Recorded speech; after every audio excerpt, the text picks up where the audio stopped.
골로새 3장 18절에서부터 21절까지입니다. 골로새서 3장 18절에서 21절까지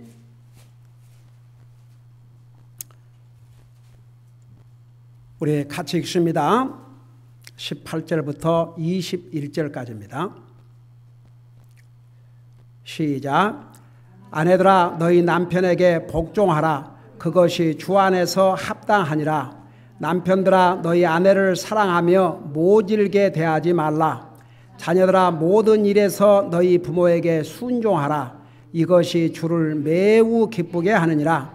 아버지들아 너희 자녀들을 노엽게 하지 말지니 그들이 낙담할까 염려하노라. 아멘. 앉으시기 바랍니다. 3장 18절에서 21절까지는 우리가 구원받고 하나님의 자녀가 된 다음에는 새 사람이 됐는데 특별히 가족과의 관계에서 어떻게 살아야 될 것인가, 이런 원리를 말씀하고 있습니다. 하도 에베소에서도 말씀하고 이 아내들, 남편들, 부모, 자식 간에 성경 많이 이야기하고 있어요. 여러분 왜 이렇게 많이 이야기를 하고 있는 것 같아요? 가정에 문제들이 많으니까. 이 하나님의 원리를 벗어나면 절대 가정이 평화롭지 못합니다. 복된 가정이 안 됩니다. 그래서 이런 원리를 하나님께 주셨습니다. 여러분 하다못해 불신자들이 구원 못 받고 지옥을 갈지라도 이 원리대로 살면 이 땅에 사는 날 동안 그런 대로 화목하게 살아요. 이제 주님을 모르고 죽으면 이제 그게 전부죠. 이제 영원한 지옥에 가서 영원한 고통을 당하죠. 자, 그래서 여러분 이미 잘 아는 내용이지만 이 아내들에게는 이 남편에게 복종하라고 그러십니다. 자, 그러면 도대체가 어디까지 복종을 해야 되는가?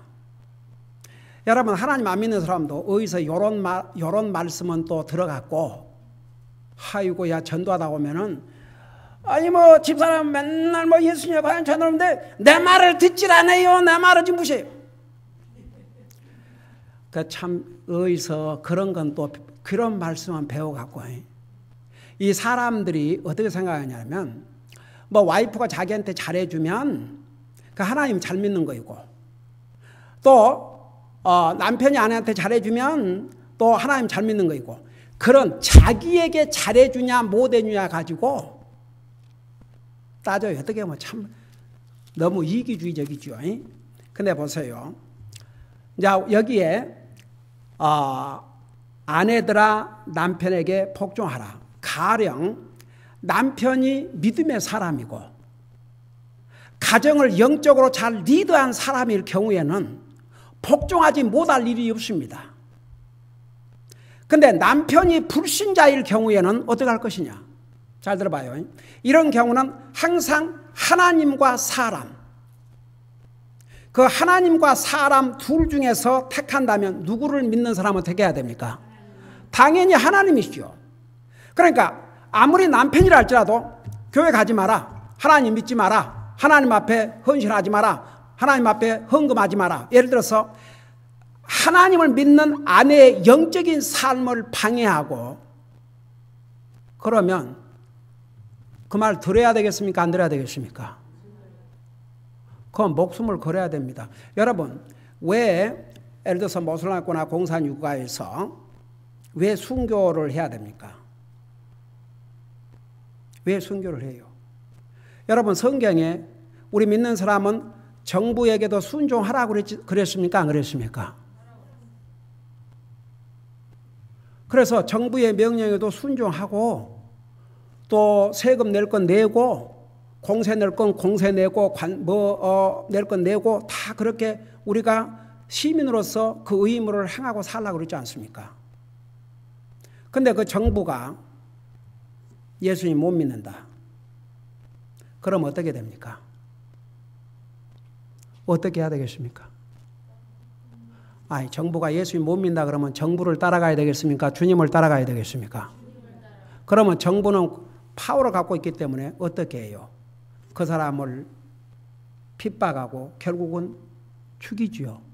여러분 로마가 크리스찬들을 그 핍박할 때 여러분 가끔 그런 그 다큐멘터리가 나와요. 그거 보면 어메이징.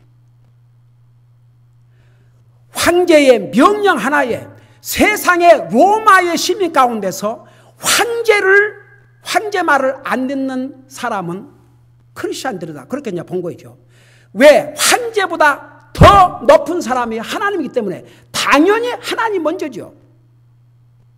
가서 다시는 하나님 믿지 말고 하나님 디나운스하고 하나님 안 믿겠다고, 근데 그렇게 못하겠다 그러면 무자비하게 죽였습니다. 무자비하게. 여러분, 우리 크리스천 2000년 역사 가운데 우리는 솔직히 말해서 예수님 믿고 믿음으로 산다 하지만 그것에 비하면 아무것도 아니에요. 아무것도 아니에요. 얼마 전에 우리 교회 어떤 자매가 정말 너무나 부끄럽습니다. 가만히 이렇게 돌아보면 너무나 부끄럽습니다.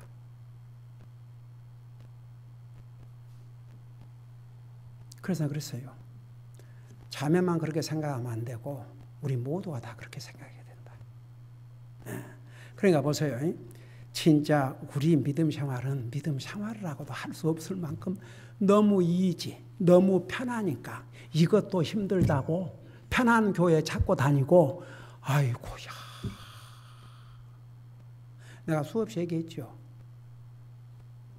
전도 하면서 그 큰 교회 나간 사람 왜 큰 교회 나가냐면 그 가도 그만 안 가도 그만, 헌금해도 그만 안 해도 그만.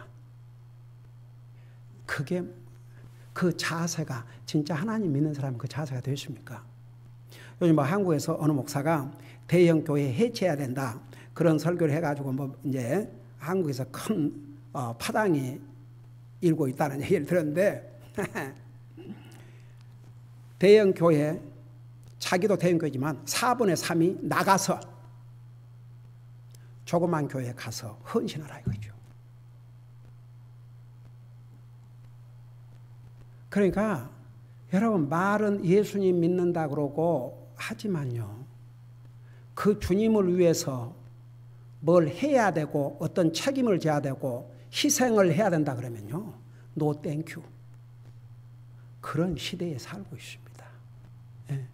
정말 우리 크리스천 2000년 역사 가운데 지금 시대처럼 이런 우리 같은 이런 환경에 사는 사람들이야 무슨 정말 핍박이 있고, 여러분 골레서 교회 이 당시에 이 성도들 예수님을 믿고 구원받으면 그날부터 핍박이 왔습니다. 가족 식구들로부터, 커뮤니티로부터, 직장에서 불이익, 사업장에서 사업하는 데 불이익, 모든 불이익을 다 당했습니다.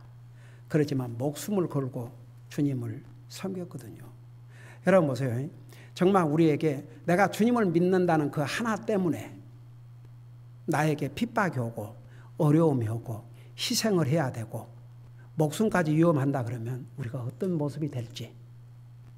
제가 몇 년 전에 우리 아이들에게 리트리트 때에, 그래 지금은 너희들이 믿음 생활을 잘하지만 지금으로부터 5년 후에 10년 후에 혹은 20년 후에 너희들이 어떤 그리스도인의 모습을 하고 있을지 지금부터 준비를 하라고 그랬습니다. 그래서 여러분 항상 우리가 선택에 이르면 하나님, 사람 그러면 당연히 하나님을 택해야 됩니다. 더더구나 믿지 않는 남편, 그러니까 보세요.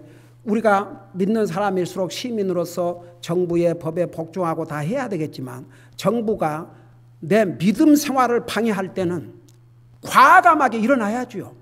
여러분 이 미국이라는 이 나라에 지금 그래도 이 지구상에 가장 종교의 자유가 보이는데 이 나라에서 무슨 일이 지금 벌어지고 있습니까? 공개석상에서 예수님 얘기하면 온갖 핍박을 받고 지금 미국에서 이러고 있어요. 그리고 여러분 보세요. 그 베이커리 하는 크리스천 베이커리 부부가 게이 메리지, 그 동성끼리 결혼하는데 케이크를 해달라니까 여러분 성경에 구약시 때는 죽였습니다. 죽였어.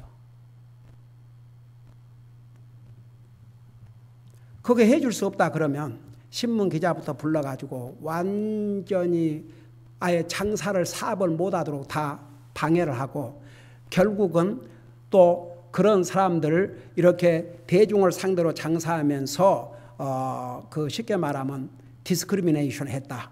이래가지고 벌금을 몇십만 불을 그래갖고 결국은 문을 닫았지요.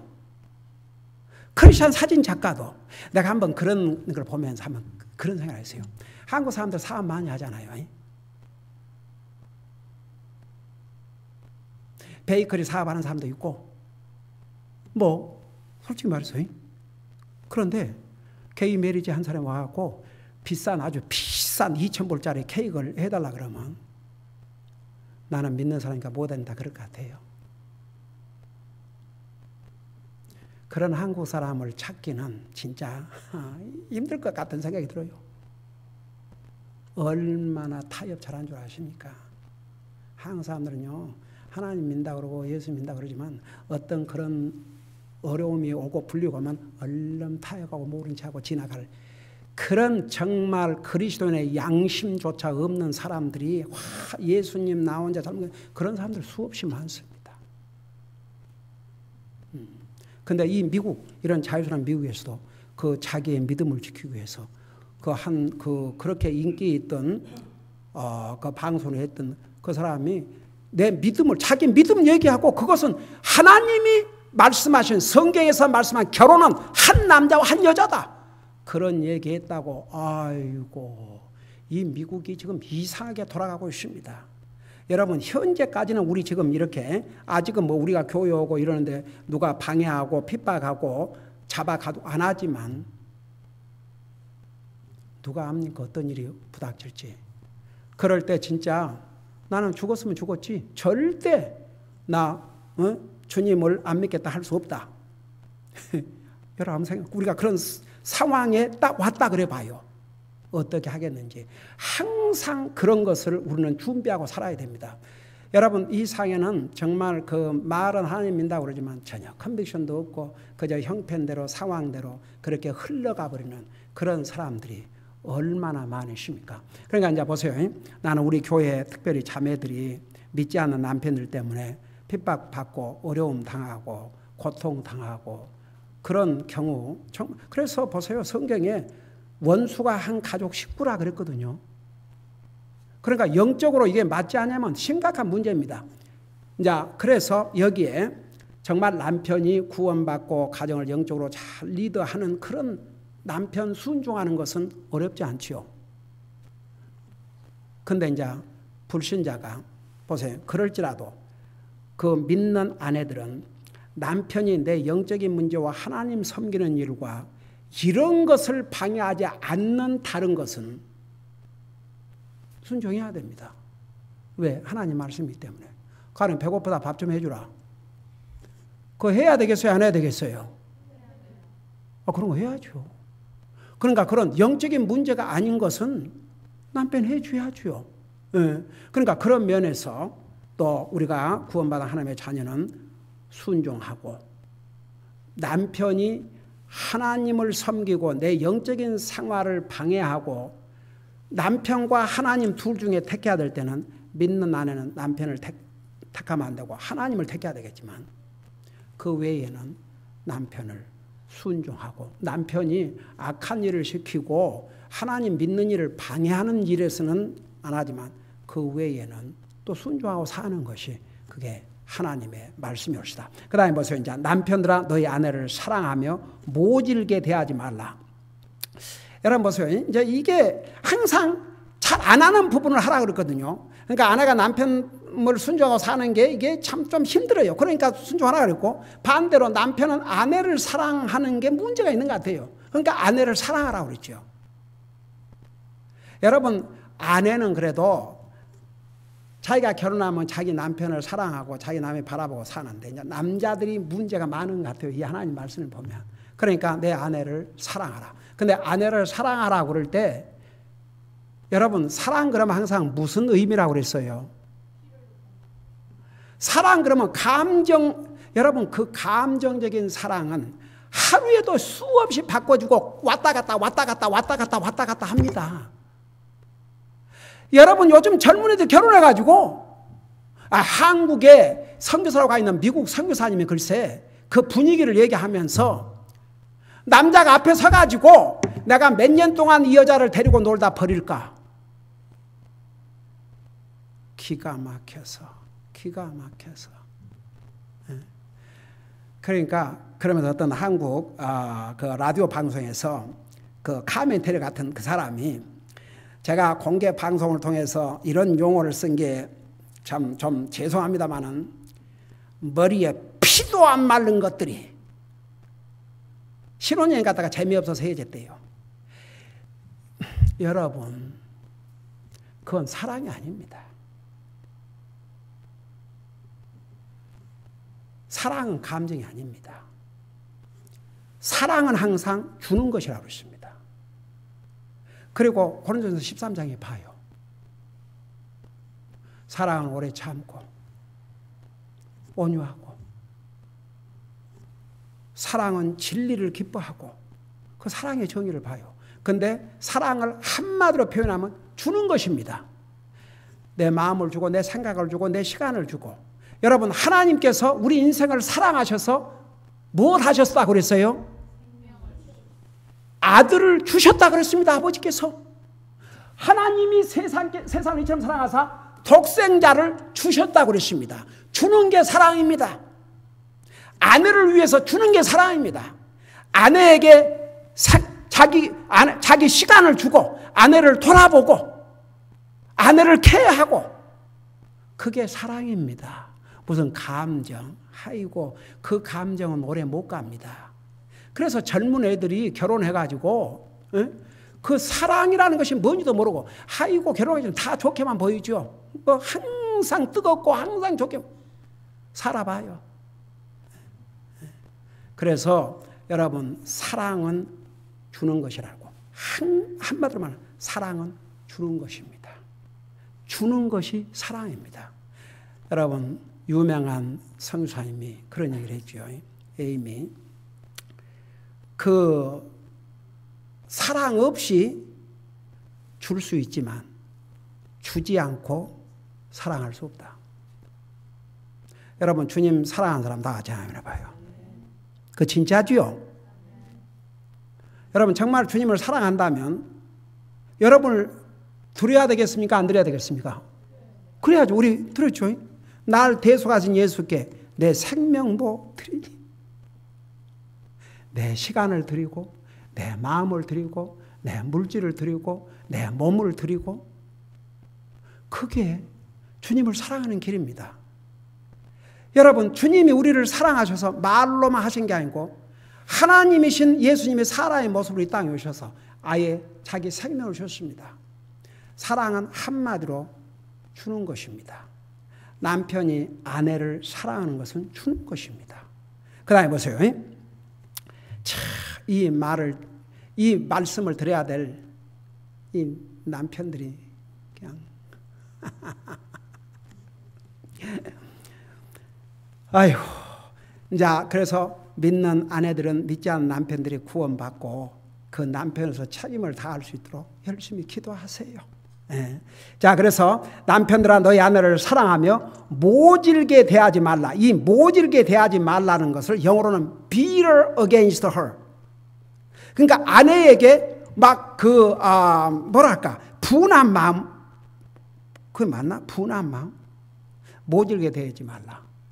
비러니스가 막 분하게 생각하는 것입니다. 그러니까 아내를 분하게 생각하고 모질게 대하고 그렇게 하지 말라 이 말입니다.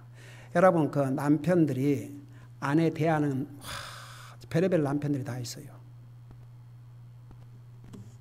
아내를 종만도 못하게 온갖 욕 퍼붓고 아주 모든 쌍욕 다 퍼부어대고, 못된 남편들 얼마나 많은 줄 아십니까? 더더구나 믿는 사람들은 아내를 사랑하고 모질게 대하지 말라. 혹시 뭐 와이프가 마음에 안 든다 할지라도 그래, 마음에 안 들 수도 있죠. 뭐 화날 일 있으면 화내고 그것으로 끝내야 됩니다. 계속 마음에 품고 그냥 그 모질게 대하고 그 마음에 이런 것을 딱 갖고 있지 말라 이겁니다. 그건 하나님 믿는 남편들이 해서는 안 될 일입니다. 물론 아내도 마찬가지지만. 자, 그 다음에 이제 자녀들아 모든 일에서 너희 부모에게 순종하라. 이것이 주를 매우 기쁘게 하느니라. 여러분, 이제 자녀들과 부모 관계에서 모든 일에서 너희 부모에게 순종하라. 물론 자녀도 믿지 않는 부모가 자녀들을 영적인 삶, 믿음 생활을 못하게 방해하면 그건 목숨 걸어야죠. 아버지보다도 육적인 아버지보다도 하나님 아버지가 더 중요하니까. 그렇지만 그 외에서는 부모를 순종하는 것이 주님을 어떻게 하는 것이라 했어요? 매우 기쁘게 하는 것이라 했습니다. 여러분, 자녀들이 주 안에서 부모를 순종하는 그 모습은 주님을 아주 기쁘게 하는 일입니다. 한번 생각해 봐요. 이것이 얼마나 중요하면, 여러분, 하나님께서 우리 사람들에게 십계명을 주시면서 그 십계명을 두 부분으로 나누면 1계명부터 4계명까지는 우리 사람이 하나님과의 관계에서 어떻게 할 것인가, 그 다음에 5계명에서 10계명까지는 사람과의 관계에서 어떻게 할 것인가. 그 첫째 계명을 바로 이 부모를 공경하고 순종하라는 명령을 주셨습니다. 여러분 보세요. 잠깐 그 앞에 에베소서를 펴보세요. 빌립보서 그 전에 에베소서 6장에 보면 이런 말씀이 있습니다. 에베소 6장.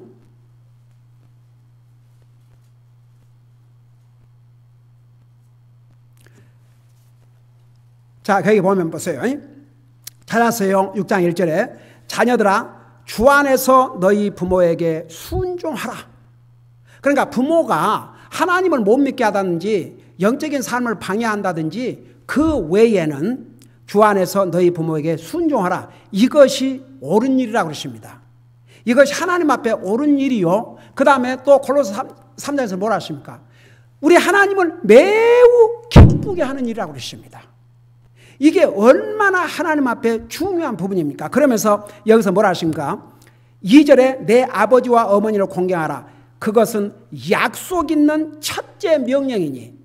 자, 이 첫째 명령이라 그러면 그 말은 조금 전에 여러분들께 말씀드린 대로 10계명 중에서 5계명부터 10계명까지는 사람과의 관계에서 주신 명령인데 그 첫 계명입니다. 그리고 이것은 약속 있는 계명이라고 그러십니다. 그 다음에 살인하지 말라, 간음하지 말라, 도둑질하지 말라, 다 하지 말라고 그랬지. 그렇게 하면 무슨 복을 주겠다 그런 말씀 없습니다. 오직 이 5계명만 자녀들에게 부모를 순종하면 너희가 잘 된다고 그랬어요. 이 땅에서 잘 된다고 그러십니다. 그래서 여러분, 이게 얼마나 중요하면 자녀들아 모든 일에서 너희 부모에게 순종하라. 이것이 주를 매우 기쁘게 하느니라. 그러니까 보세요. 이제 제가 이 부분 다음 주에 계속 하겠지만, 여러분, 부모가 자녀들이 부모를 까닭없이 불순종하고 더더구나 믿는 부모인데 자녀들이 반항하고 대항하고 불순종하면 어떻게 해야 됩니까? 못 본 차고 놔둬요? 가르치고 훈련해야 됩니다. 여러분, 신명기 한번 읽어보세요. 만일에 자식이 부모에게 불순종하고 반항하면 그들을 데리고 성문으로 데리고 오라고 그랬어요. 회중 앞에서 이 자식은 부모를 불순종하고 반항하고 고집을 부리고 어떻게 했습니까? 돌로 쳐 죽였습니다. 구약시대 때는. 그래서 여러분 보세요. 여러분 자녀들 복받고 살기를 원하십니까? 자녀들 똑바로 가르치세요. 가르치세요. 부모에게 대항한다든지 반항한다든지 이것은 하나님 앞에서 옳지 않은 일인데 한다든지 그럴 때 내버려둘 겁니까? 하세요. 그렇게 했는데도 안 한 것은 이제 자기들 책임이에요. 하세요. 부모는 하나님 의지하고 담대하게 불순종하는 자식은 순종하도록 교육하고 훈련을 시켜야 됩니다. 그래서 자식이 복이 되는 거죠. 부모를 순종하면 자식이 복이 됩니다. 이게 부모에게만 기쁜 게 아니라 주님을 매우 기쁘게 드린다고 그랬습니다. 그래서 자녀들이 부모를 순종하고 이렇게 사는 자녀들 보세요. 그들에게 복이 됩니다. 이건 하나님의 약속입니다. 그래서 그렇게 자녀들이 못하면 부모가 그냥 외면하지 말고 가르치고, 첫째는 기도하고 여러분들이 가르쳐서 정말 순종하고, 옳은 일에는 순종하고, 잘못된 일을 부모가 시키면 그건 당연히 순종해서는 안 되죠. 그렇지만 주님 안에서 순종하라고 그랬습니다. 그것은 자녀들에게 복이 되고 우리 주님을 매우 기쁘게 해드리는 일이라고 했습니다. 우리 자녀들 그렇게 하고 복받고 살기를 여러분 원하십니까? 네, 부모로서 그 책임을 져야 됩니다. 또한 기도하십시다. 사랑의 아버지 하나님, 우리가 구원받은 하나님의 자녀가 된 다음에는 우리가 새 사람이 되었다고 했습니다. 새 사람이 된 다음에 가족과의 관계에서 어떻게 살아야 할 것인가를 오늘 하나님의 말씀을 통해서 배웠습니다. 하나님께서 가정해 주신 이 원리를 우리가 적용하고 삶으로 우리 가정이 복된 가정 되게 하여 주시옵소서. 감사합니다. 사랑합니다. 예수님의 이름으로 감사 기도드리옵나이다. 아멘.